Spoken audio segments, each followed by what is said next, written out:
Bonjour, aujourd'hui donc nous sommes le 1er juillet. 1er juillet signifie le départ du challenge de Caraval. J'attendais avec impatience ce début de challenge.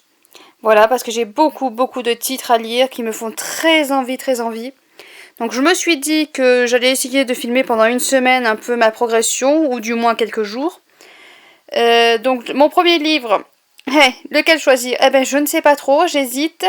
Voilà, ou j'attaque par Apocalypse Z. Comme ça, je me dis, ça sera fait, ça sera lancé. Le gros intégral aura été lancé. Voilà, ce qui peut me motiver un peu. Ou alors, il y a BOA aussi qui a un gros intégral. Ou alors, j'attaque avec Frisson Roche, Jean des Neiges. Je ne l'ai pas mis dans le challenge, mais j'aimerais bien essayer de le caler dedans parce que c'est mon oncle qui me l'a prêté. Donc, peut-être que ça peut être calé dans une lecture choisie au hasard. Voilà, le hasard fait qu'on m'a prêté un livre. Ce serait mon oncle qui m'aurait choisi ma lecture. Parce que j'ai tiré sur Livre Addict au hasard la vie de Maupassant et impossible d'y remettre la main dessus. Donc du coup, celui-là peut-être pour y caler. Et sinon, j'étais bien tentée par Fleur de l'ombre ou alors Quand nos souvenirs viendront danser de Virginie Grimaldi. Donc ça va se jouer entre les deux, je pense, parce que c'est vraiment les deux qui me font très envie depuis quelques jours et que j'ai vraiment envie de m'y plonger. J'ai une petite hésitation, mais je pense que, vu ce que j'ai entendu dire sur Virginie Grimaldi, je pense que je devrais pas avoir de mal à avoir une bonne lecture en perspective. Voilà, parce que tout le monde dit que du bien de Virginie Grimaldi. Donc logiquement, ça devrait me plaire à moi aussi. Donc je vais attaquer par celui-là. Voilà, c'est décidé, ça y est. Ça me prend comme ça.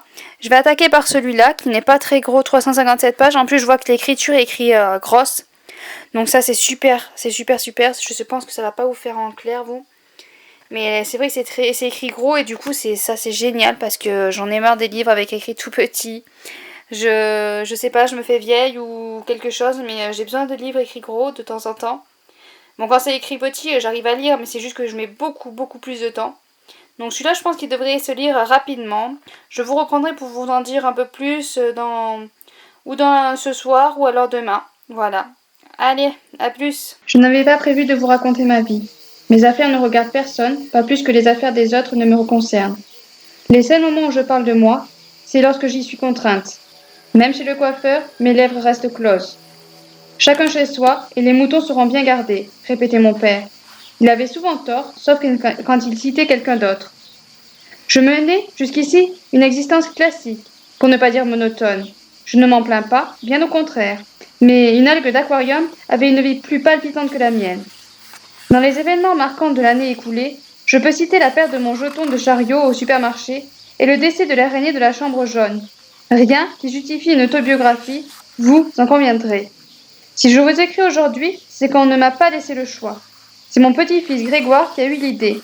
Vous auriez dû le voir quand elle a percuté son esprit. Nous nous étions tous réunis à notre QG, chacun y allait de sa proposition pour trouver une solution. Quand Grégoire s'est mis à vibrer, littéralement, il a bondi de sa chaise, sa grande carcasse s'est déroulée tellement vite que ses os ont couiné. Il a affirmé qu'il fallait que l'un d'entre nous livre son témoignage, en donnant une âme à cette affaire. Nous mettrions l'opinion publique de notre côté. À nos grands étonnements, l'idée ne m'a pas paru inintéressante, jusqu'à ce que le regard de mon petit-fils se pose sur moi et que j'y dise clairement « Tu vas le faire, mamie ». J'ai bien tenté d'écrire dans la mienne, pas question. Mais que voulez-vous? En plus des oreilles de mon père, ce pauvre garçon a manifestement hérité de la perspicacité de sa mère. Je n'éprouve toujours pas le besoin de vous écrire mon histoire, mais je crois désormais que c'est nécessaire. J'y glisserai, lorsque le jugerai pertinent, des feuilles de mon journal, tenues sporadiquement tout au long de ma vie. Je m'appelle Marceline Odette Germaine Masson, née le 4 février 1935. Voici comment tout a commencé. Bonjour, donc aujourd'hui nous sommes jeudi 2 juillet. J'ai donc attaqué à Virginie Grimaldi Quand nos souvenirs viendront danser. J'en suis à la page 170. Voilà, je pensais que j'en étais même moins. J'ai lu 170 pages donc hier. Et j'aime vraiment beaucoup. C'est frais, il y a des passages amusants. Non, vraiment, c'est vraiment super. Il y a un passage à l'heure actuelle et après il y a un chapitre, on va dire, avec ce qui s'est passé avant. Et c'est vraiment, j'aime beaucoup suivre l'histoire, voir ce qui va se passer. Il s'est passé quelque chose dans le passé que j'ai hâte de savoir ce qui s'est passé exactement. Donc j'ai hâte. Ce soir, je pense que je vais continuer à lire. Je sais pas si j'arriverai à le finir, je sais pas, parce que bon, c'est quand même... je lis pas très vite, donc ça va peut-être compliqué, mais demain, c'est sûr qu'il est fini. Et oui, j'ai vraiment très hâte d'avoir la fin, vraiment. C'est un super livre, je suis contente d'avoir découvert Virginie Grimaldi. Pour l'instant, c'est vraiment une bonne découverte. Donc voilà pour ce livre, je vous reprendrai sûrement demain pour vous en dire plus si j'ai réussi à lire, si j'ai réussi à le finir. Et pour vous montrer ma prochaine lecture. De toute façon, je vous ferai un point lecture avec ces livres-là, où j'en dirai sûrement un peu plus. Donc c'est pas la peine que je vous en dise plus dans mon vlog, je vous en dirai plus sûrement en point lecture. Mais je peux vous dire que pour l'instant c'est vraiment une excellente lecture. Nous voilà aujourd'hui vendredi 3 juillet. Ça y est, j'ai fini Virginie Grimaldi quand nos souvenirs viendront danser. Voilà, le temps de faire cuire la tarte aux pommes ce matin, j'ai fini le livre. Et vraiment c'est un superbe livre, je m'attendais pas à ça, c'est un livre qui fait réfléchir quand même, c'est un livre vraiment très émouvant, très touchant, et non vraiment super, une très belle découverte. Cette auteure, voilà, j'en avais entendu beaucoup de bien et je confirme, elle me plaît beaucoup aussi. Donc je pense que du Virginie Grimaldi, on risque d'en revoir sur la chaîne, je risque de m'en procurer...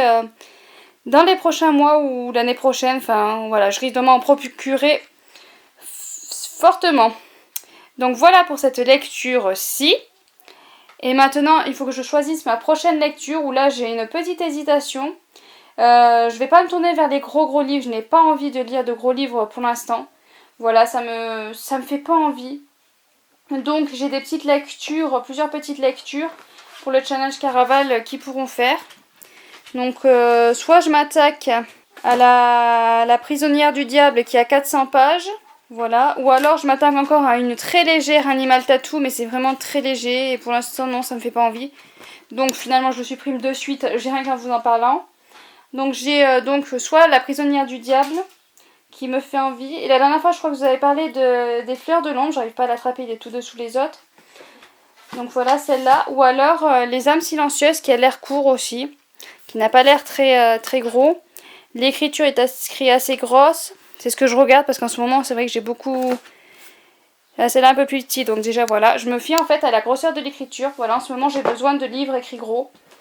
J'arrive à lire quand c'est écrit petit, mais là, en ce moment, j'ai pas envie. Voilà, j'ai pas envie de m'embêter à forcer pour lire... à forcer sur mes yeux.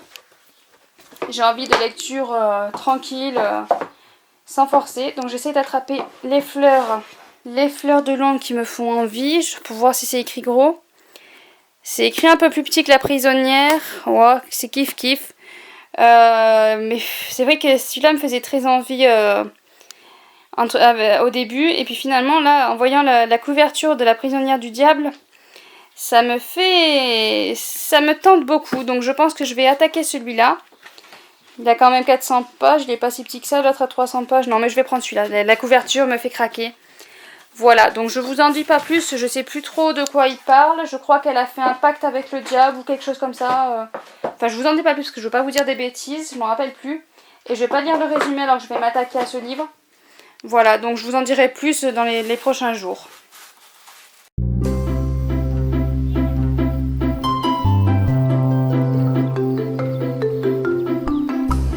Bonjour, donc aujourd'hui nous sommes samedi 4 juillet et je vous fais un point sur où j'en suis dans mes lectures. Donc je suis en train de lire donc La prisonnière du diable de Mireille Calmel. Voilà, j'en ai lu 218 pages. Ça me plaît bien, après au début j'avais beaucoup de mal à me mettre dans l'histoire. Il y a une façon, on passe d'un endroit à un autre, chapitre par chapitre. Ça me perturbait un petit peu parce que c'était assez rapide, je trouve. Je sais pas, il y a quelque chose que j'avais du mal. Il y a une carte. J'adore les cartes. Et du coup, voilà. Donc je vais essayer de vous raconter l'histoire, mais c'est un peu...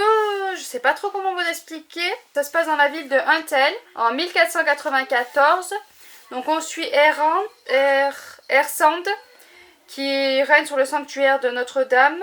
On suit Myriam qui est enceinte, qui a déjà 2 enfants dont le mari est décédé. Il y a Benoît aussi. Il y a l'auberge, donc je sais pas trop comment on va l'expliquer. Donc il y a là une roue qui tourne, quand il y a une roue qui tourne en Égypte, une personne reçoit un message, donc elle doit la mener à Ersand. Ersand doit dire, donc sur le message, je suis un peu, c'est un peu brouillon comme je vous l'explique, mais c'est un peu complexe pour vous expliquer. Ersand, en fait, une fois qu'Ersand a le message, elle voit qui doit être tué et qui doit tuer, en fait. Il y a une personne qui doit tuer une autre personne, c'est un message pour repousser en fait le diable. C'est un peu complexe à vous expliquer, je vais peut-être vous lire la 4e de couverture, ce sera peut-être plus simple. Mais 1494 en Égypte. Une roue de pierre tourne, gardée par un ordre secret. Lorsqu'elle s'arrête, le nom de celui qui doit mourir apparaît sur la tranche. Celui dont le diable s'est emparé et qui sera exécuté par l'ordre. La volonté de Dieu. Juin 1494, à Untel, sur les hauteurs de Nice. Ersand règne sur le sanctuaire de Notre-Dame. Elle reçoit enfin le billet délivré par la roue. Mais lorsqu'elle lit le message, elle vacille. Jamais ce nom n'aurait dû apparaître. Voilà, donc en fait, voilà. Donc Ersand reçoit le message et ça la perturbe beaucoup. Je vais pas vous en dire plus parce que c'est vraiment cafouillis comme je vous le dis. Je comprends l'histoire, hein, mais j'ai du mal à vous l'expliquer en fait. J'ai du mal à vous l'expliquer.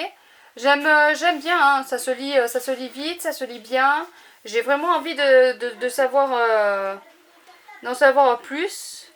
Voilà, il y a quelques petits points qui m'intriguent beaucoup. Bon, mon fils m'a demandé s'il pouvait le lire. Je lui ai dit non, non, non, non, non, maintenant que j'en suis à la 200, voilà, j'ai eu des passages de viol et des passages assez hard, donc... Bon, c'est vraiment des tout petits passages, mais bon, il y a des passages quand même de viol et de choses qu'il ne peut pas lire, donc je lui ai dit non, tu ne liras pas ce livre. Voilà, donc voilà, je vais clôturer le vlog là, ça fait un petit vlog, comme ça je peux le poster rapidement. Voilà, comme ça j'essaye de les poster rapidement. J'essayerai peut-être de faire d'autres petits vlogs comme ça. Donc je suis en train de lire ça, que j'espère finir dans le week-end. J'ai lu Quand mes souvenirs viendront, là, ça y est, j'ai bien tout remué dans ma tête. Et voilà, ça fera partie de mes coups de cœur de l'année 2020. C'est vraiment une pépite. Et voilà, je sais pas, je pense même l'offrir à ma grand-mère, mais j'hésite quand même, voilà, c'est mitigé, j'ai peur de la blesser en l'offrant ça. C'est quand même une histoire d'amour et ma grand-mère, son mari est décédé, donc je veux pas non plus... Mais c'est quand même une belle histoire, donc voilà. Ça restera en moi. Faut que je reste avec mes voilà, je me rends compte dans toutes les vidéos, il y a des voilà. J'essaye de les enlever, mais je les repère pas à chaque fois. Donc faut que j'essaye, voilà. Ah, ben voilà, c'est reparti. Je vais essayer de tous les enlever. Donc je vous en dis pas plus. Pour l'instant c'est 2 belles lectures. Donc le challenge Caraval commence plutôt pas mal. Je verrai à la fin, hein, mais je pense que ça va continuer comme ça. J'en ai lu la moitié et pour l'instant je suis ravie. Bon, c'est pas une super top lecture, mais c'est une bonne lecture. Un coup de cœur pour ma première lecture. Celui-là c'est une bonne lecture. C'est plutôt cool. Les débuts du challenge commencent bien. Je m'arrête là. Je vous souhaite une bonne semaine, de bonnes lectures. N'hésitez pas à me laisser des commentaires, ça fait plaisir. Et à bientôt.